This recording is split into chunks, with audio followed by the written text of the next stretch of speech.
Well, hello there, guys. It's always fun to take a look at these new Graviteam Tactics Mius Front DLCs. And today we're actually going to be playing Fateful Strike. Now, this actually has two very large campaigns, essentially 14-turn campaigns each, and we're going to be taking a look at the Soviet version of this campaign. Now, as you can see here, as a result of the Barovenkov-Lovoshki offensive operation conducted by the RKKA in January 1942, the Southern Front and Southwestern forces formed a bulge 90 per 100 kilometers in the area of Izhum-Barenkov. The bulge allowed to strike at the rear of the Kharkov group of the Wehrmacht. The plan was to conduct a local operation with the task of securing Kharkov area using available assets of the Southwestern Front. And essentially what this is a fascinating fight where we are actually surrounding the Germans. So if you're a German player, somebody that wants to play as the Germans in the game, and you're really looking for a situation where you are completely surrounded and have to fight against pretty serious odds, then this is absolutely the DLC for you. And of course, if you want to go ahead and play as the Soviets and try and crush the Germans early in the war in January 1942, this is also a game for you to take a look at. We're going to go ahead and get started in one of these battles, guys, to see what this new DLC has to offer. And of course, I'm not completely sending all of my men into battle, just because I really want to get a decent fight here. And this one looks perfect over here with Humbayev attacking with a tank army as well. Let's see if we can smash some of these Wehrmacht defenses. All right away, my friends, I am absolutely amazed at the amount of armor we have, just completely up to us to use. And what I'm going to do is just a standard Soviet human wave attack.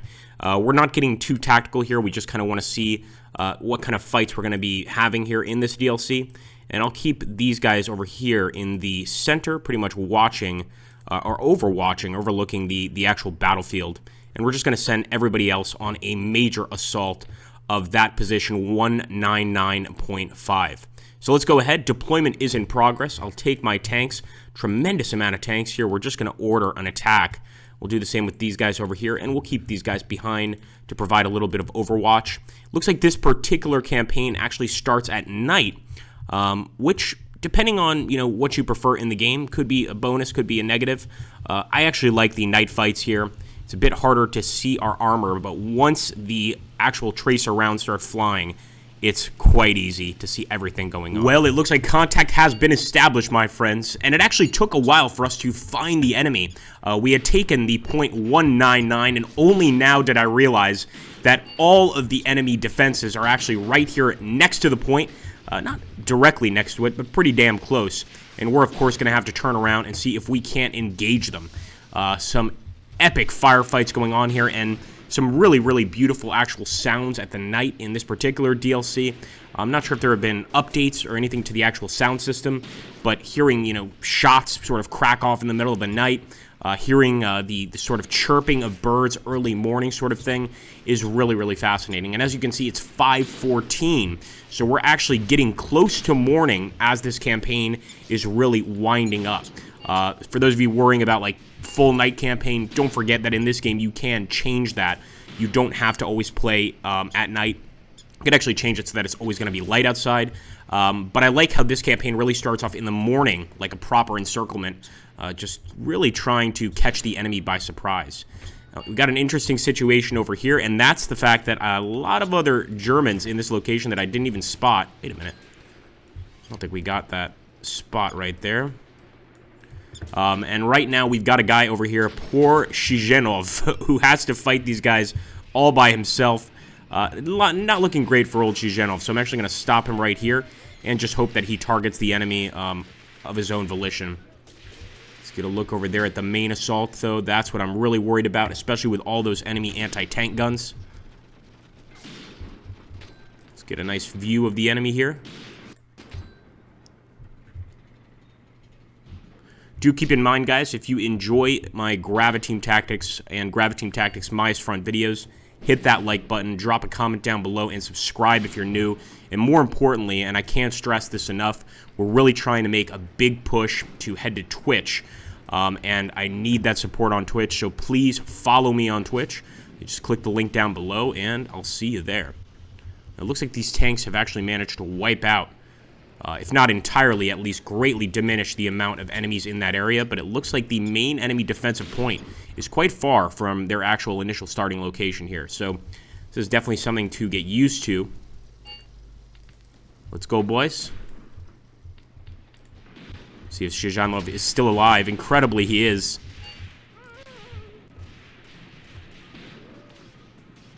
Definitely got some German trenches at this point that we need to take care of.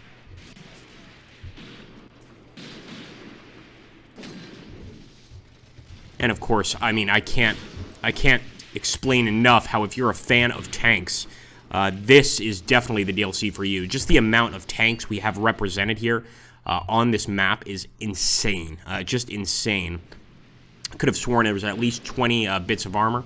As you can see now, morning is really approaching and things are starting to light up on this battlefield, leading to a really, really pretty battlefield, to be honest with you. Sort of just this sun rising situation here. And the enemy's definitely managing to knock out quite a few of our tanks. We see a vehicle lost, vehicle lost. Looks like 2 kills so far. With those pack AT guns, I'm not surprised that they're going to be getting some hits. There we go. Come on, boys. You're doing all right. We got plenty of T-34s here. Fortunately, the enemy is somewhat stronger than we imagined them to be. All right, there's Kapronov taking a hit right on the side. We do also want to keep in mind, this is January 1942. The Germans absolutely still have the upper hand in this particular campaign, although this battle around Kharkov really tested their strength with the Soviets, of course, attempting to completely encircle them. Look at that, my goodness. So there we go, the Germans are asking us for a ceasefire, and no small feat there that they would ask us for a ceasefire early in the morning when the sun is now coming up, and we can actually start seeing all of their forces. Not so sure I want to accept that ceasefire just yet. What I think I want to do is grab all my tanks over here and go ahead and order an attack on that area. So at this point, if the Germans want a ceasefire, well, they can just run off the battlefield.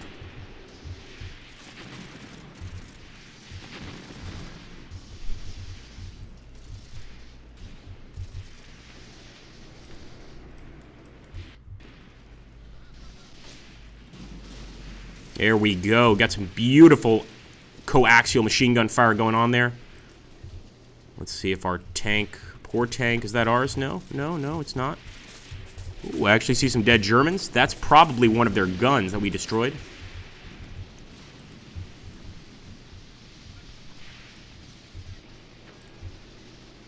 Let's take a look over here at the other front. Again, we don't have nearly as many men over here. Shizhanov forward again. And if I'm not mistaken, that is a Bren carrier. Yeah, definitely. Gotta love that Lend-Lease. Getting some Bren carriers from the British is always a good thing. Well, I'm not sure it's going to be able to help them too much in this situation.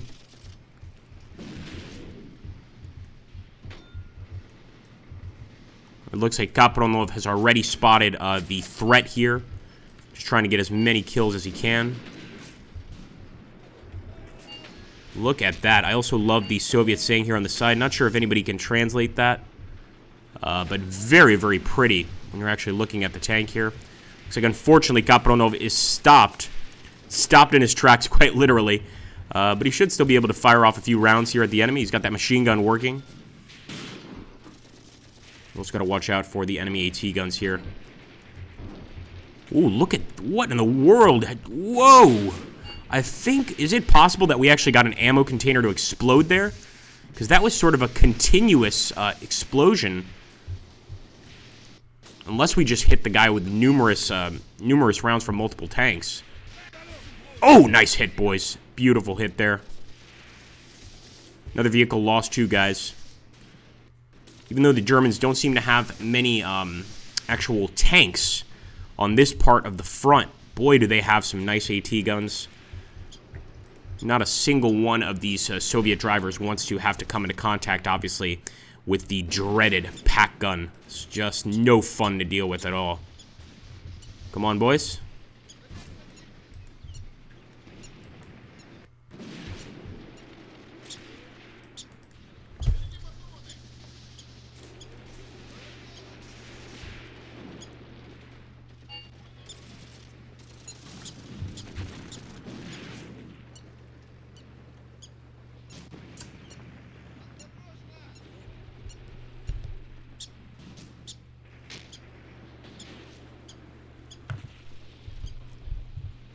move over here to one of our more forward positions.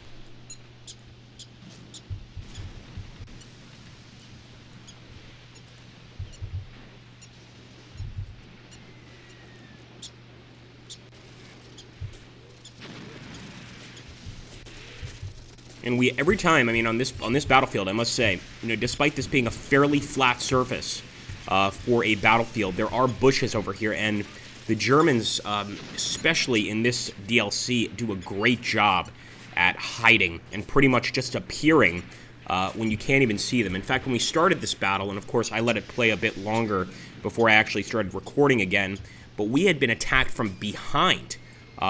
From a few positions, we were able to wipe them out, but there were some infantry positions behind our actual starting lines that were able to engage some of our troops. So that just goes to show you the nature of how well the Wehrmacht is dug in here, and as the Soviet player, how much of a challenge you're going to have breaking through, but obviously also as the German player, how much of a challenge you're going to have defending this massive front against just an army of Soviet tanks. So I think each player really has their work cut out for them in this DLC.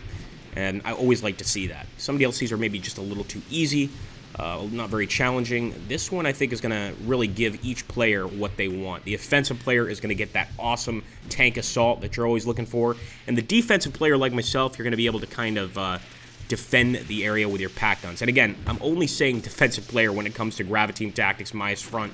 In just about every other game, I'm total full attack, total offense. But there's something about Mius Front when you actually manage to set up a decent defense and watch those tanks blowing up into smithereens. It's so enjoyable. It really, really is.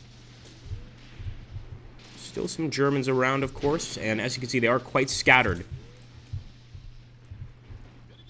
So we're going to go ahead and we'll accept that ceasefire fairly soon here. I think we've delivered the point. We've taken the actual location there. Of course, there's still some enemies lying around the place. But you can't defeat your enemies all at once, right? You got to take some time.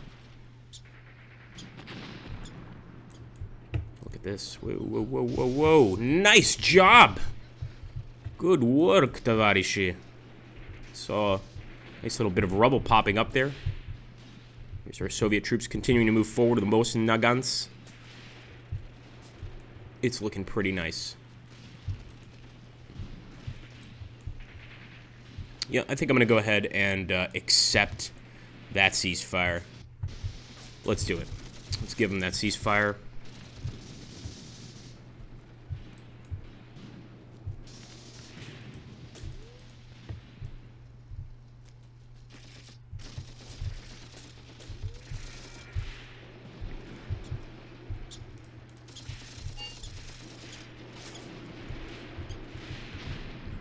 And we could see the damage done to the Germans here. Just massive damage done to their lines.